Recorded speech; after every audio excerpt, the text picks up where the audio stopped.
Good morning and welcome to Ask Dr. Doreen. We're here with Dr. Doreen Granpeesheh. She's a true expert in the field of autism. Morning. Good morning. You look lovely as always. And so do you. Well, thank you. I've been sick again. I know you guys have written in. I'm taking care of myself. I promise. But I feel so much better. Thank and that's God, just, that's great. oh my That's goodness. great. When you haven't felt well and then suddenly you feel well and it's like true. the sun is shining It's again. so And you true. go, woo! That feels better.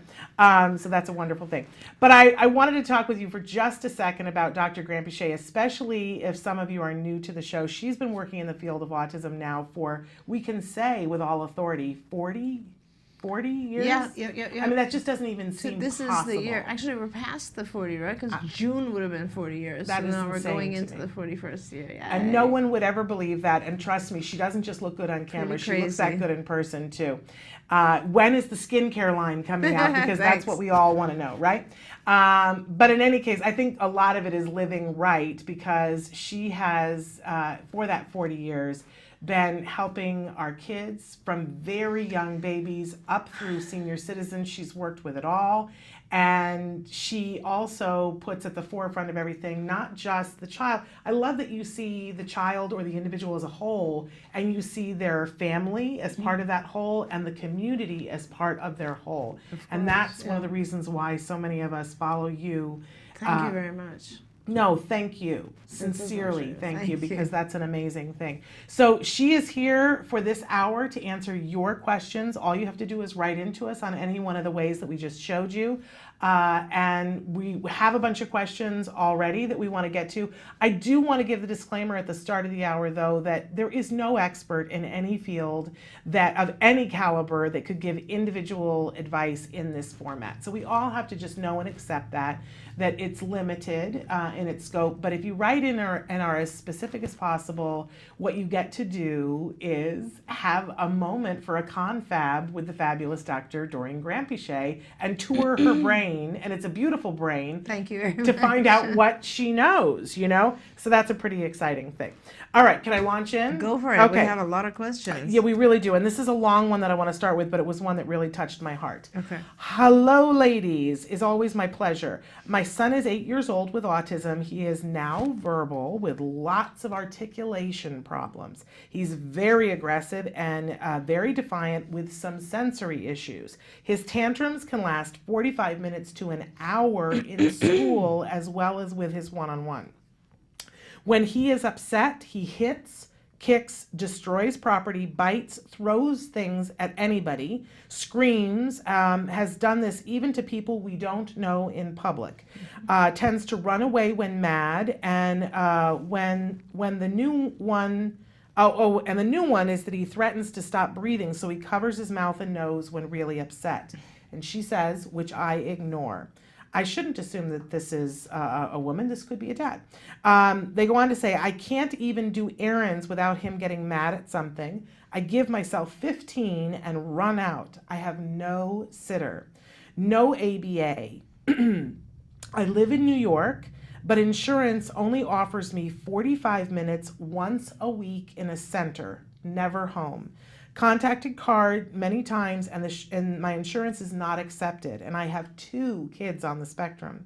Any advice? Ignoring him, blocking the area during tantrums, using first and then method with rewards, none have worked. I have no idea what to do. Any advice, and thank you. We got to start with the hug, right? Yeah, oh, absolutely. My goodness, you have your hands full. So I'm guessing that you have Medicaid because that it is having problems rolling out in New York. That's what I'm guessing, because any other kind of commercial insurance in New York, you would have massive coverage. The only one that isn't there quite yet is New York is having issues. They keep rolling it out and stopping it and all that sort of stuff. But we should get an update on this because it may have now finally rolled out. And if it does roll out, obviously, and we need to be, once it rolls out, we need to be in network with Medicaid. And so if we have our Medicaid approval, then we will get on there and help you, absolutely.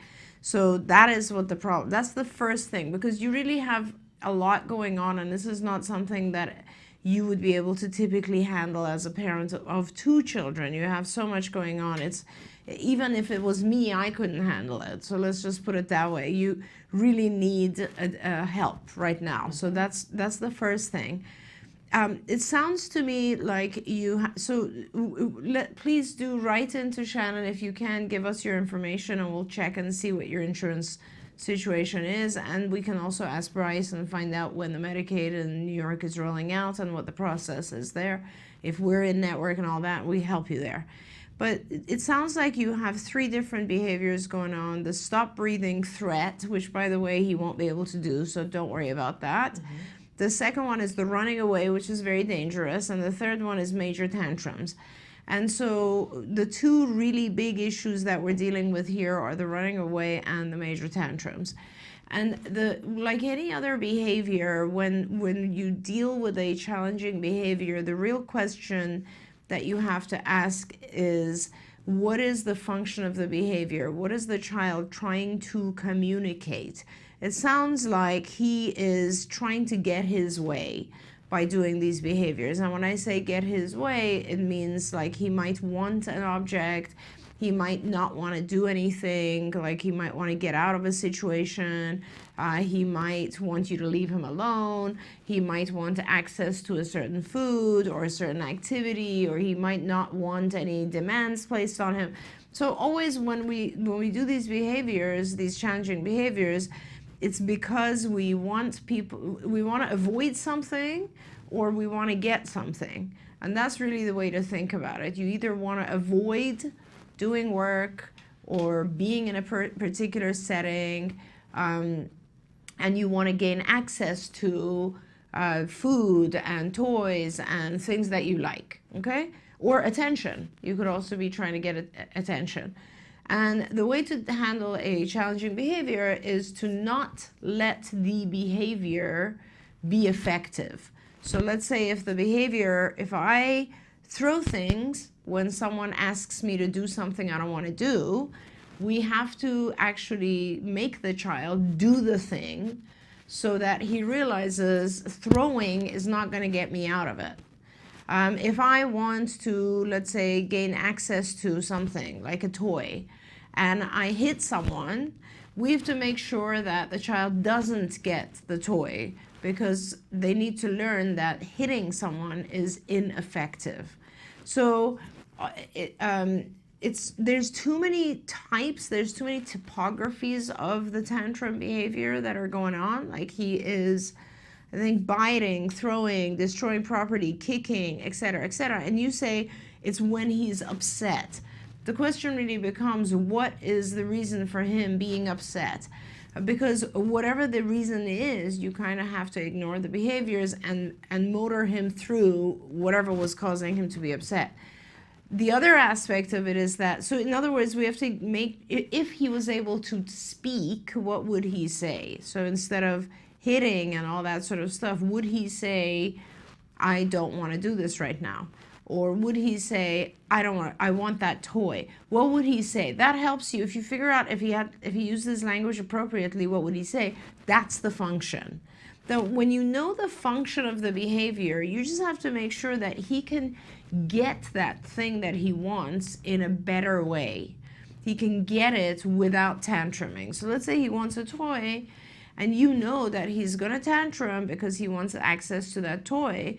What we do then as behavior analysts is we teach the child how to ask for the toy instead of hitting. And that's the really important thing. We ask the child to say, I would like a break, instead of throwing a tantrum.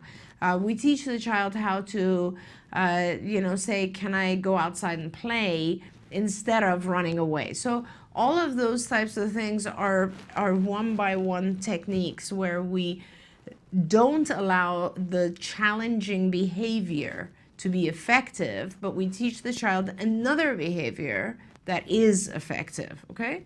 So now, having said all that, can you as mom with 2 kids, or dad with 2 kids, handle this? No, it's just too much going on.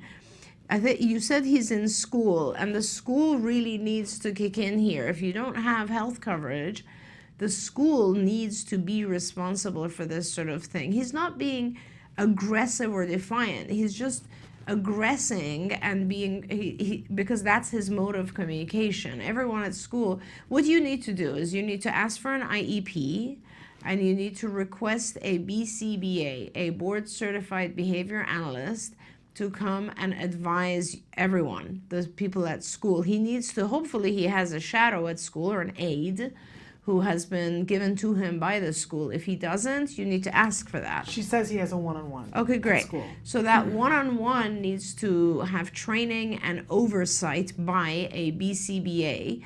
And the BCBA will do everything I just said. They will do a functional analysis. They'll figure out what the function is of all of these behaviors. They'll write what's called a behavior intervention plan, a BIP, and they'll tell the one-on-one how to deal with it when he has these tantrums.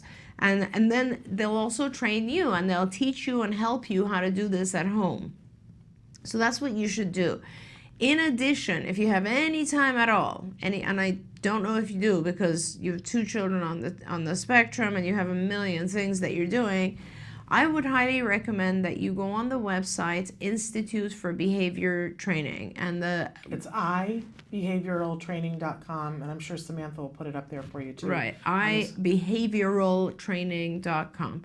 Go on there. There you go. Thank you, Samantha. Go on that site and go to the parent section of that site and look at the module that has to do with challenging behaviors. And on the challenging behavior module, start looking at, you just start going through it. They're short modules, they're not incredibly intensive, but it will give you a really good understanding of why children have these challenging behaviors and also how to manage these challenging behaviors. So I would highly recommend that you, if you can, try to learn the ABA techniques, which you can learn off the iBehavioral Training website.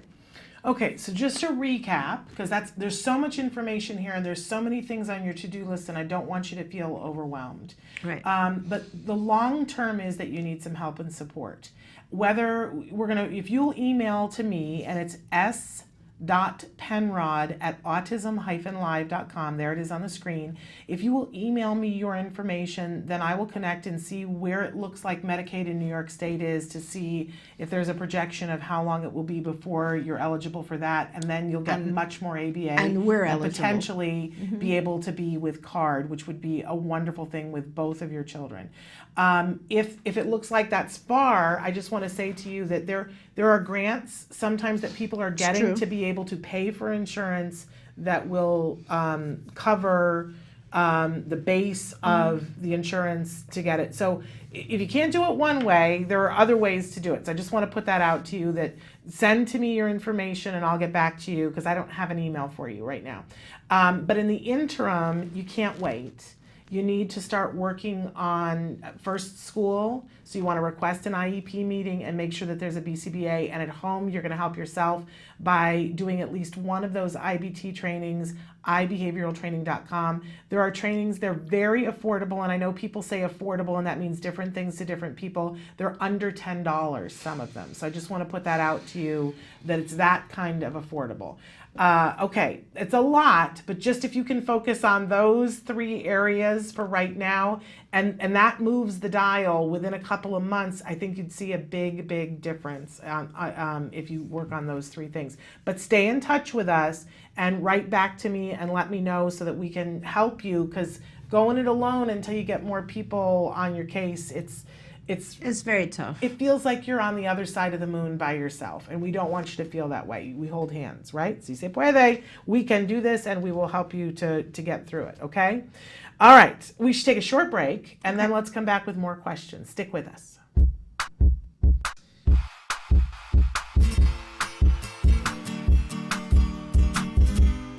Welcome to Smarty. This month, we're going to be making our own chore spin wheel. You'll notice while we make this fun activity, these icons are going to be popping up onto the screen. These correlate to specific skill sets that are in the Skills program. Skills is the ABA-based online tool that helps parents build their own teaching plan for children on the autism spectrum. If you are a Skills user, this will help you get the most out of this educational opportunity.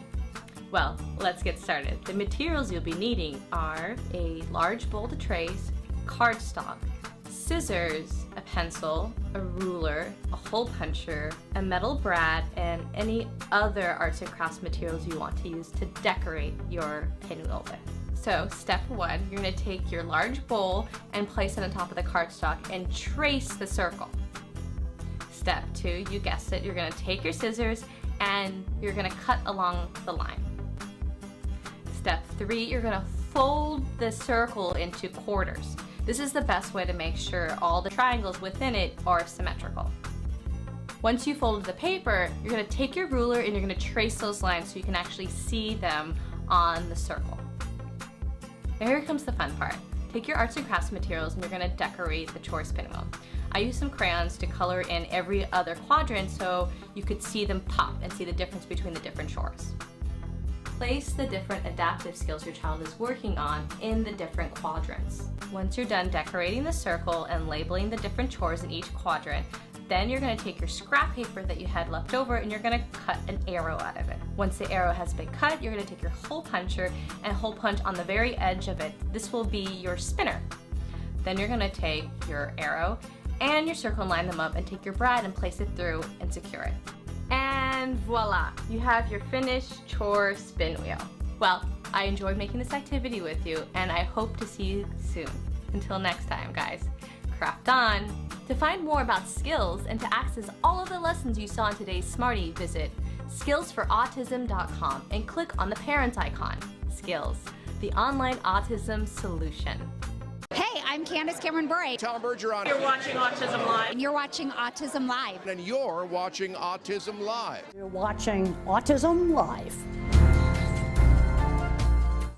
Welcome back. We're so thrilled to have you here with us during Ask Dr. Doreen. Dr. Doreen Granpeesheh is answering your questions in real time.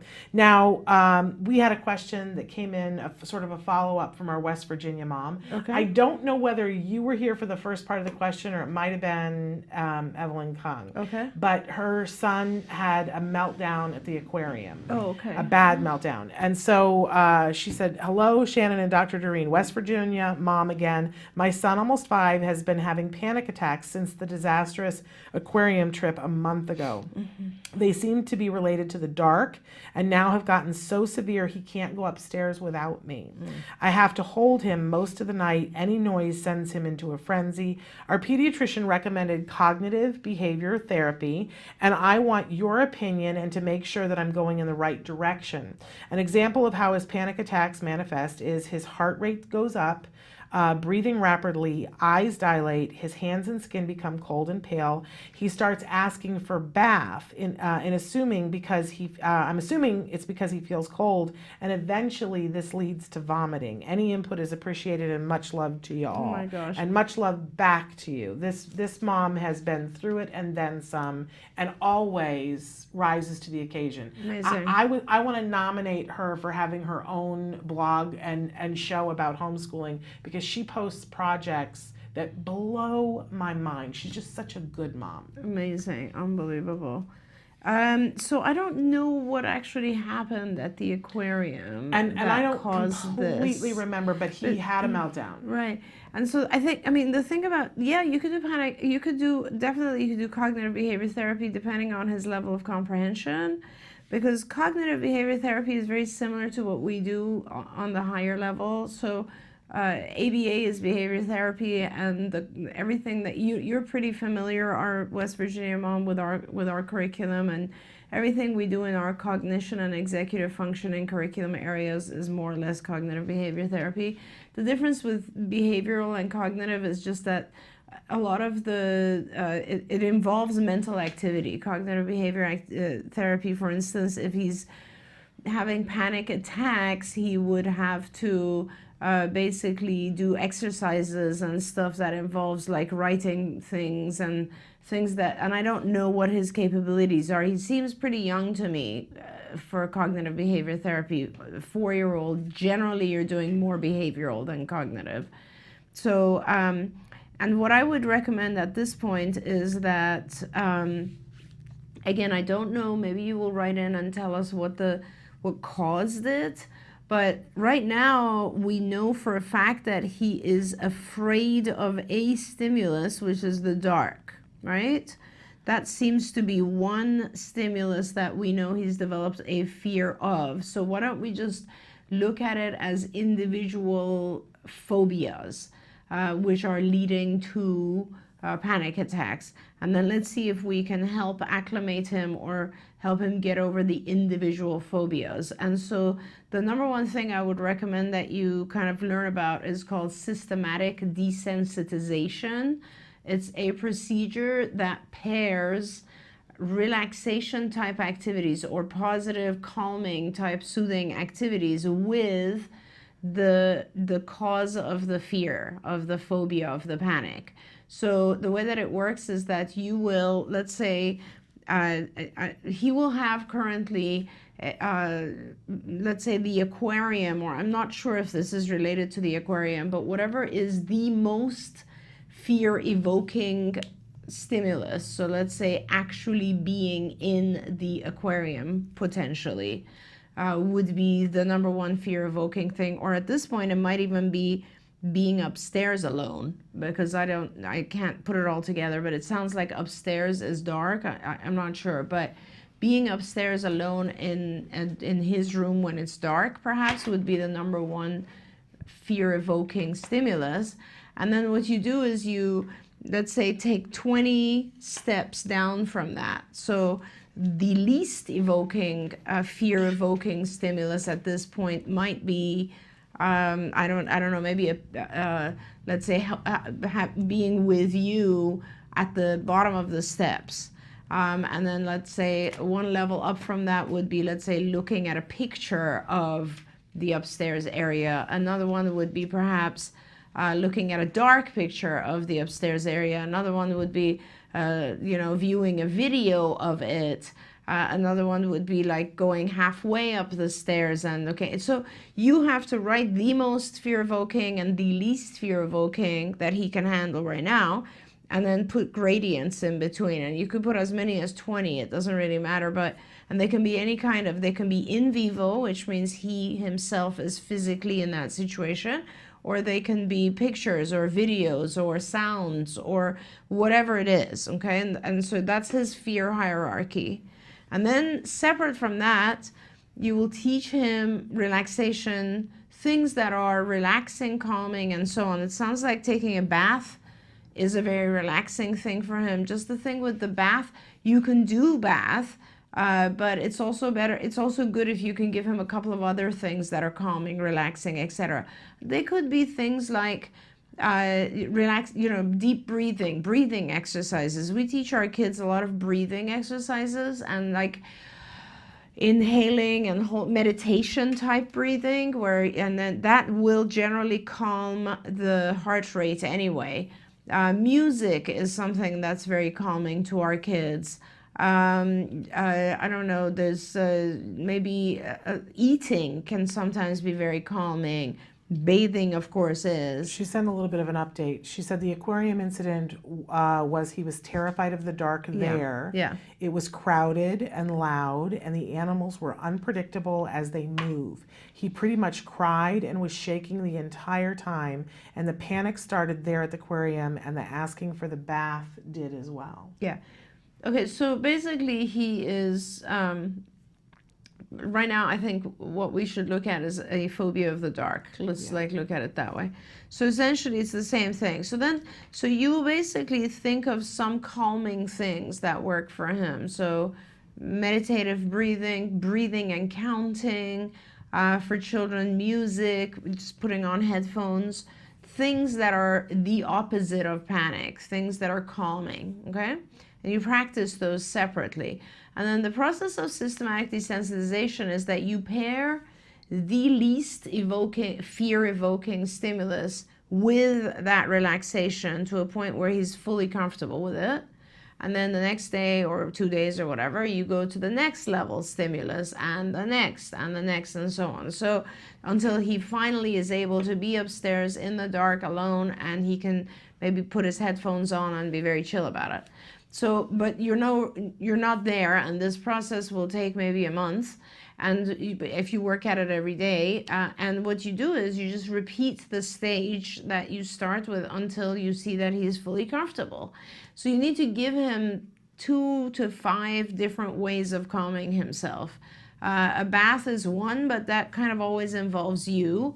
Maybe give him some other, like a warming toy, like a stuffed animal that has been heated up. You know, the warmer animals. Or, you know, other things that are comforting to him. Maybe he has a blanket that is comforting, or anything that is calming for him, and start working on your hierarchy. And you basically pair the two together. You just essentially, you'll put the picture in front of him, and then you'll see the reaction starting, and you'll give him the animal. You can also be part of those stimuli. You can be, your voice could be one of those things. You could sit there and say, you're doing great, you're fine, it's all good. You can hug him, certainly. But remember that ultimately you want him to be able to be up in the upstairs area without you. That's why if you are a stimulus, it's always going to be you, you know? So it's better to have stimuli other than you that he can use.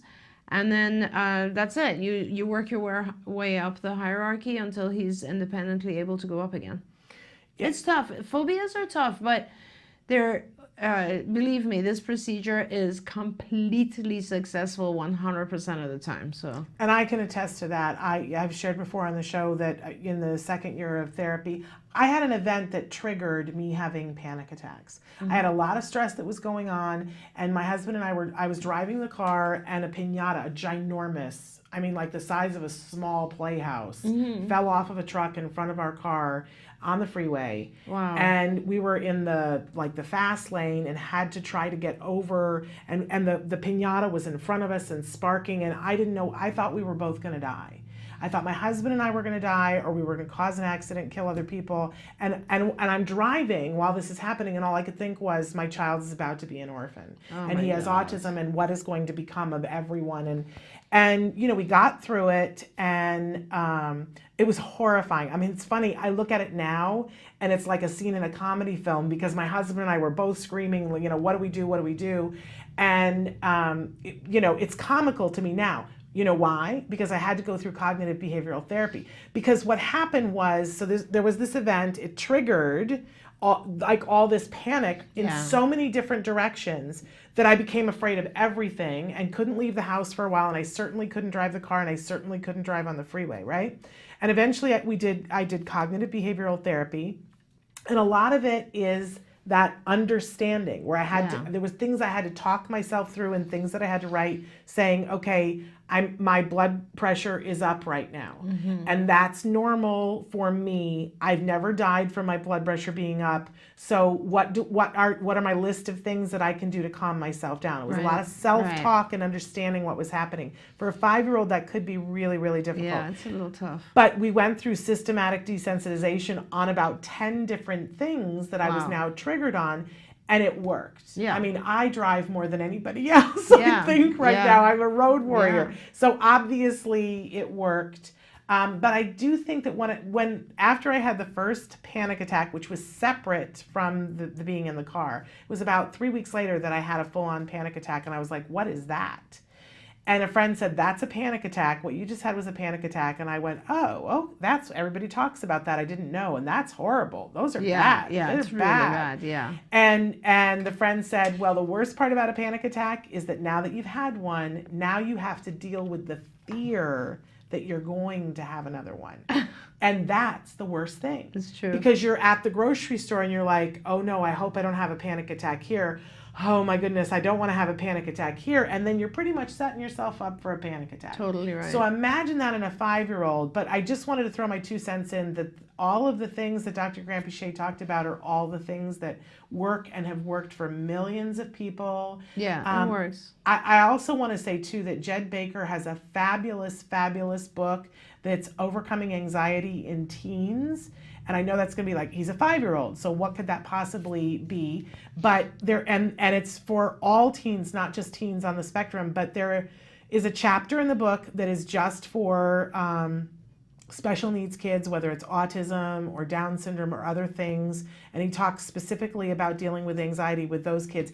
And I still think, having read the book, there are things that will help you, because he says the number one thing is that you have to make it worth their while to work on these things with them. Right. And that's the thing. And so I think you'll be able to apply some of that, and that I think you'll enjoy the book. And I think it's like $11 on Amazon. I do love Dr. Jed Baker. Not as much as I love you, No. but I do love Dr. Jed Baker. Okay, we're going to take a short break, and then we're going to come back with more of your questions. Stick with us.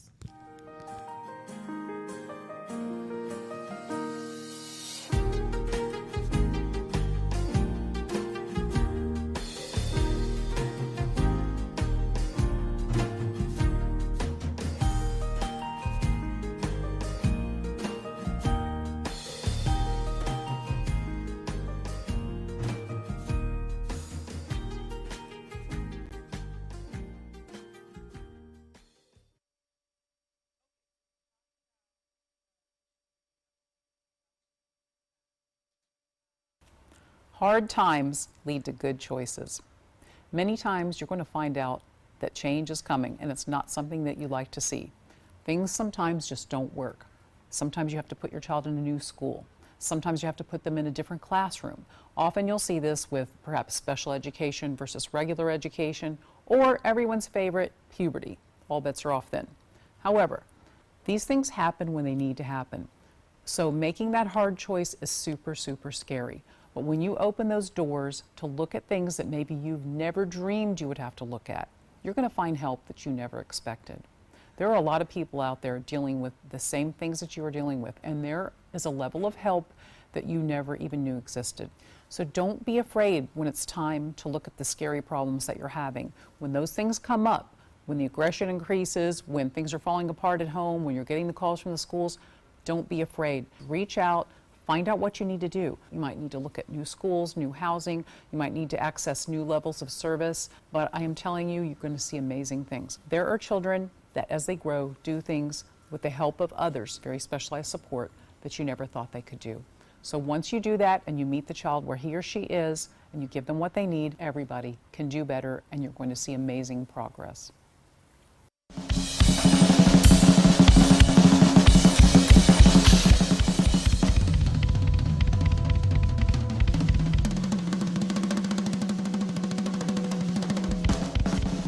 This is Logan Shepard. At first glance, he looks like a typical American teenager. He plays in a band, loves hanging out with his friends, he doesn't like doing homework, and he's not really fond of broccoli. But Logan Shepard is not your typical 14-year-old.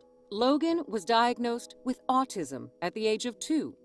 He was nonverbal, made no eye contact, and his parents were told to abandon all hope. Instead, his parents began an intensive intervention treatment. At its center was a quality ABA program known as the CARD method. This is Logan Shepard now.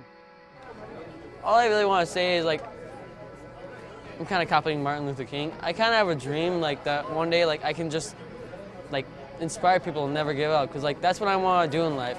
Because if I can succeed, they can succeed. And I will succeed.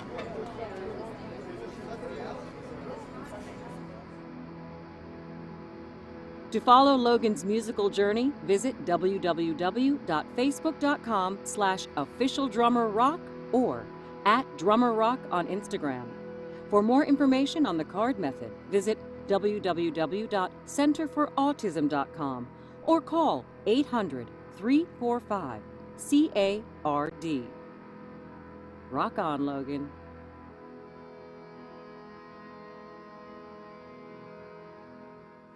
Welcome back to Autism Live and to Ask Dr. Doreen. We're here with Dr. Doreen Granpeesheh, and she is answering your questions in real time. Okay, I'm going to rapid fire go through a couple of questions here. Hi, Shannon. How can I get a mentor to help us to get all the help we need? We live in Round Rock, Texas. Now, I don't know where Round Rock is. I do. Do you? Yeah, Where's it close to? It's off of Austin. It's really close to Oh. Austin. Yeah. So we actually have a bunch of sites in Austin. So I really recommend you contact our sites in Austin, because we do have some amazing supervisors there.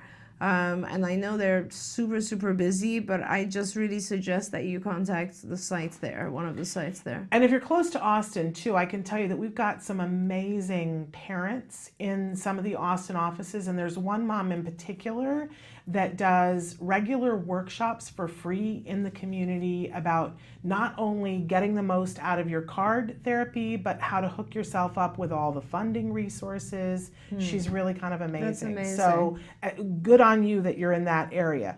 The first thing you want to do is go to centerforautism.com and start on it's called the portal. It says enroll here. You're not obligated for anything, but it starts the conversation. You can also call the individual offices, but they will then very quickly say, you know, let's put you through the enrollment process and get you started. And that's the best gift you can give yourself. Trust me, I have been down that path, and you will never be sorry if you do that for yourself and for your child or children. Okay. Hi, Shannon. I love the show. I was diagnosed as being autistic this past December at the age of 34. While I was diagnosed after the DSM-5 changed the autism diagnosis into a blanket diagnosis, the psychologist who diagnosed me said it is extremely mild and would at one time be considered Asperger's. I live in New York State, which allows citizens with disabilities, including ASD, to sign up for the 55-B program, which designates jobs for disabled individuals and places preferential status into disabled job seekers in the hiring process. However, as my ASD is considered extremely mild, I feel very guilty that by using this preferential service, I'm potentially taking a job away from someone who is lower functioning or has more of a severe disability than I do. Are these feelings reasonable, or should I just use the services available for me regardless and thank you? Isn't that a beautiful question? That is so beautiful, and it's so beautifully written as well. You know, Eric, I would say just go for it. If you're looking for a job and you find the right job, there's nothing wrong with using the 55B program to get a little bit of preferential treatment and just find the right job. Having said that, you should probably also consider pushing yourself and doing something that might not, you know, don't just go for whatever your maximum capabilities are. And guilt is, to me, a really silly feeling. I don't think guilt does anybody any good. I just feel like you should probably go ahead and push yourself. Just judging by the way you've written this email, you're incredibly competent. So good luck. I'm sure you'll find a really good job. And just to throw a log on that, because I suffer from survivor guilt, and I feel guilty all the time. I get it, but I want to say to you that by taking a job and doing well in it, you will help other people to be hired as well. So you can represent for your community by taking one of those jobs. I think that would be a really good thing for our community. Okay, so another viewer wrote in and said, my daughter has been diagnosed to have mild to moderate autism at 21 months of age. Speech therapy will be relevant in her age, or just behavioral therapy and OT? No, speech therapy would be relevant at age 21 months. I mean, I hesitate. Okay, so if you have really, really good and intensive ABA, then I wouldn't worry as much about whether or not you're getting speech. But I would say if depending on how many hours, so like at 21 months, I would probably recommend a 40-hour-a-week ABA program that is really high quality, and then I wouldn't worry about anything after that. But having said that, the likelihood of that is low, so I would suggest that you also try to kind of add speech, add OT, And, you know, you say mild to moderate, so I'm assuming that your child has language. And if they do, and if they're relatively fluent, then you're less worried about the speech. But, you know, in general, I would say speech is good to have for a young child.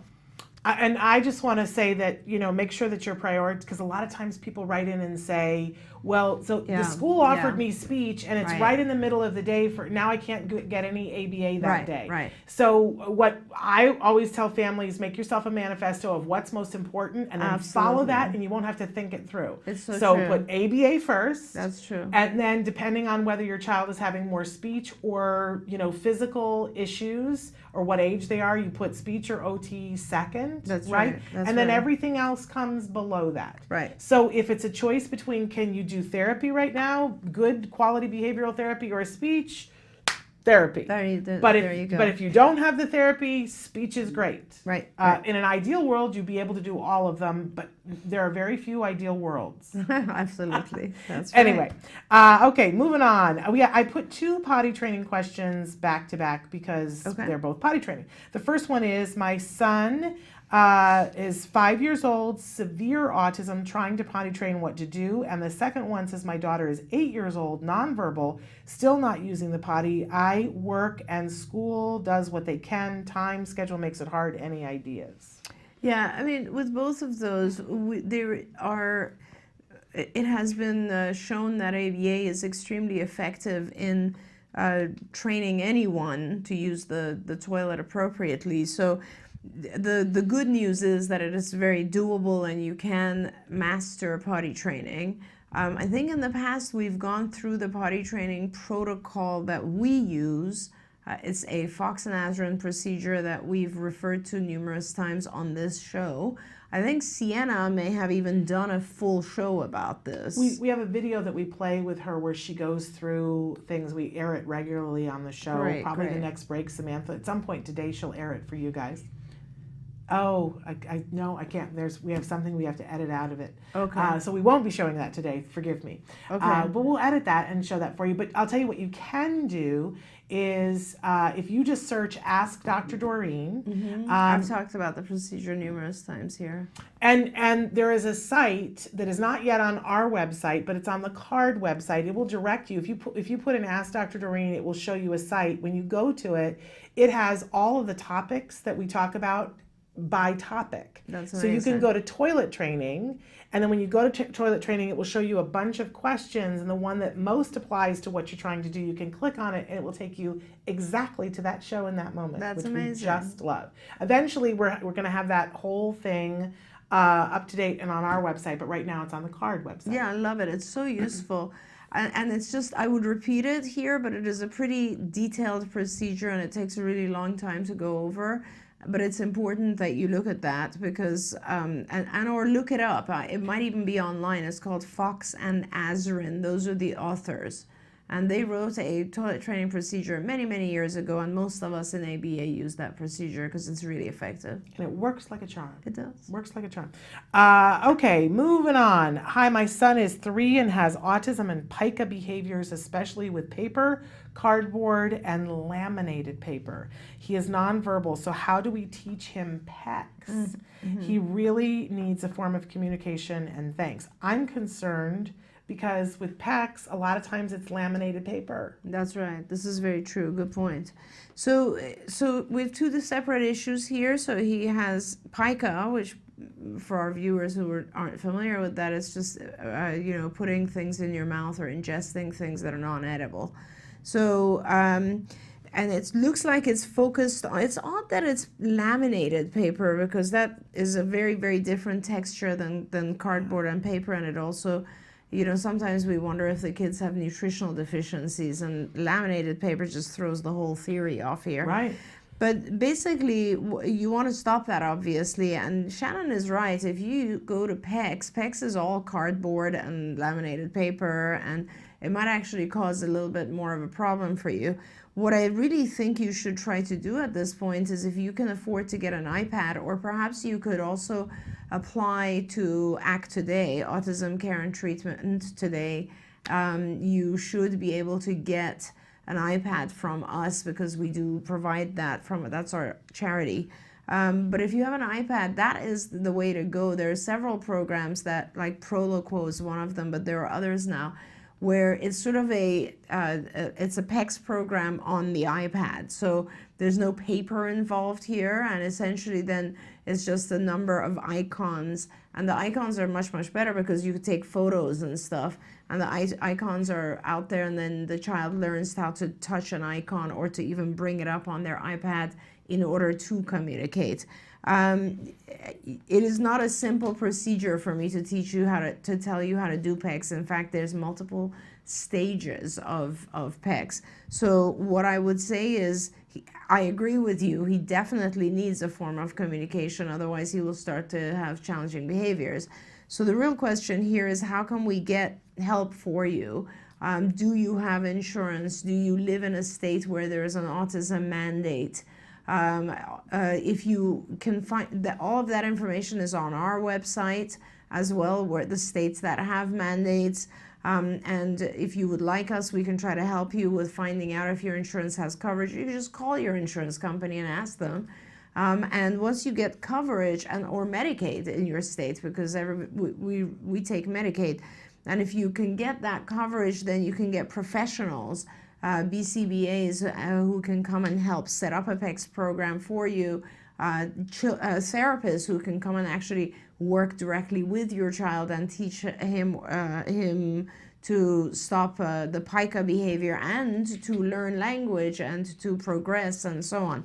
Autism is not a condition which just is stable. Children learn despite the autism, and some children learn rapidly enough that they can overcome the vast majority of the symptoms that are debilitating with autism. So please don't just assume that this is the end. Please get your child into a program, an ABA, Applied Behavior Analysis program, that will help your child accomplish as much as he or she can. I'm almost positive that there is in IBT a video about teaching PECS and Fantastic. That's the best place to go. So iBehavioral training, get a training about teaching functional communication, and they will that will be informative for you. We're finding that more and more insurance companies will pay for the iPad. Yes, that's also true, which is amazing. And also the other thing I found out is that Proloquo, the company, actually provides training on how to use the iPad with Proloquo. Yeah. Fabulous. Okay, so lots of different resources there. If your insurance won't pay for an iPad, as Dr. Granpeesheh said, you can apply for a grant from Autism Care and Treatment Today. They will be in a grant phase in the month of October, starting October 1st, ending on October 31st. Anyone can apply for a grant for, it's for autism care and treatment. So you can apply for iPads, you can apply for copays. That's available to absolutely anyone. I always say, utilize everything that you can. Maybe if your insurance will pay for the iPad, you can apply for something else that you need from ACT Today. All right, so quick break, and then we'll come back and throw some more questions as fast as we can at Dr. Granpeesheh. Stick with us. What is autism? What is autism? What is autism? What is autism? What is autism? What is autism? I've been asking myself that for a very, very long time. Let me think about that one. Trying to just Jeez. Let me think. Oh man, that's a rough one. Yes. Autism.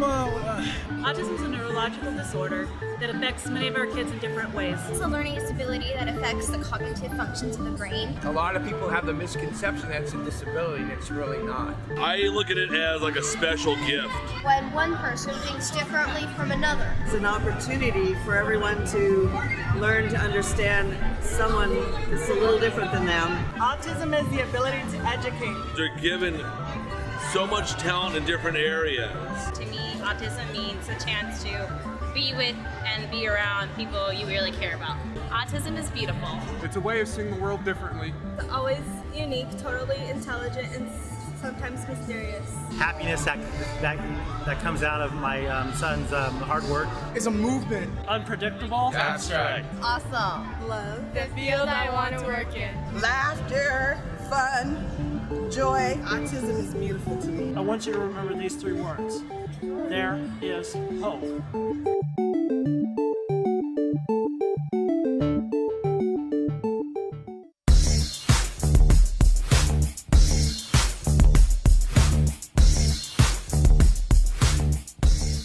Parent-to-parent token economies are a great way to get to good behavior with your child. So first of all, let's talk about what is a token economy. It's just a visual representation of reinforcement or a reward that's going to come later on for behavior that you've done now. So I've got a couple examples here of token economies that I want to show you. But one of the most important things to remember with a token economy is that it's essential that whatever the child is working for be meaningful to them. So here, this is a 2-part token economy. I've got a list of things for the child to pick from, to pick what they want to work for. So the child would pick off the one they want, put it on their other token economy, and you can see it says, I'm working for a play date. What a great thing to work for. And as this child progresses through their day at school, every time they do a task and they do a good job, they're going to get a token to put on this token economy. And we've got a rule in place for them that says maybe you have to get 3 tokens in order to get that reward, which today is a play date. And as the child gets better, we're going to make it harder and harder. Maybe next week it's going to be 4 tokens to get the play date. This is another token economy here. This is a task completion token economy, so every time the child completes a task there's a picture of, they can peel off a token and put it on to demonstrate that they have completed that task. Again, it's essential that they get a really wonderful, meaningful reward for having gotten these tokens. Using a token economy can be much simpler than this too, because you can download them to put a free app on any one of your devices. Right here on my phone, I've got a free app, Easy Kid Tokens, and when my child does a task and completes it, and he can specify what the stickers are. In this case, it is a ladybug, and when he gets 3 of them, then he's going to get his reward. This is a really simple way to take something with you when you're going on an outing and make sure that your child is staying on task and getting rewarded for the things that they do. It leads to good behavior. One of the most frightening things there is when your child wanders away or elopes. Welcome back to Ask Dr. Doreen. We're here with Dr. Doreen Granpeesheh, and she's answering your questions in real time. We had a question that came in on Facebook.